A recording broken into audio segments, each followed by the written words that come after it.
The detours are what makes of a really exciting and dynamic journey. Kung paano ko inaalagaan yung sarili ko, because I totally can relate to Delia in so many aspects. The self-doubts, the doubts of other people towards her, yung love of the family, love of her family and friends towards her. So yun, nakaka-relate ako doon. Hindi ako kasing go-getter ni Delia D. So it's something that I hope to get from her. Pero nakaka-relate ako how she takes care of everyone she loves. So yun, ganun ko siya inaalagaan kung paano ko inaalagaan ng sarili ko. And parte ng pag-aalaga ko sa sarili ko at pag-aalaga ko kay Delia ay to be able to really tell her story truthfully. With the help, of course, of my director, ganyan, na parang, is this something na sa tingin niyo po gagawin niya? Because parang feeling ko gagawin niya to. Yung mga ganong bagay. Because ang mahirap when you're doing an original work, when you're doing a character is, alam mo yon, hindi siya totoong character, but all those experiences are real. The experiences are real. These are souls that you are talking for a soul, kumbaga, na sobrang hindi pwedeng isang tabi mo lang na character lang naman siya. Hindi eh. It's all based on lived experiences. So, ganun siya ka-importante sa akin na ako din, maniniwala ako na kung gagawin ito ng character niya, papaniwalaan ko na yes, gagawin talaga yun ng character.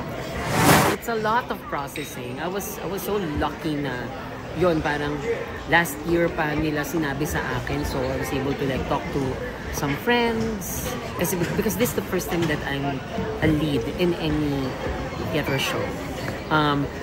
Ano lang, parang I'm just lucky kasi minsan yung mga shows na nakukuha ko, akala ng mga tao lead ako kasi I have a solo number, ganyan, pero no, I'm a featured character. It's just that siguro ng mga time na yun, I make the most out of the number that was given to me. So nagbumukha siyang wow, parang ang laki-laki niya. And now, yun naman din yung challenge sa akin because I am in all of the numbers. I'm mostly on stage. So yun. So, yung pressure niya is different talaga. Pero, yung pinakamatagal na pressure niya para sa akin, I realize it's selfish kasi mas akin lang siya. Ano yung nararamdaman mo? Pero hindi ko nakita yung mas malawak at saka yung mas malalim na reason kung bakit sa akin siya. Bakit kaya siya sa akin binigay? And again, it's to represent my community, myself, my child self, my younger self. It's to represent that little gay kid growing up who has no idea, who has no thought whatsoever of being on stage or being on screen. So yun, I'm doing that for that little boy. Don't stop. Don't stop, but know when to stop. Listen to the energy that the universe or God or whoever, what do you call this? Whoever being you believe in.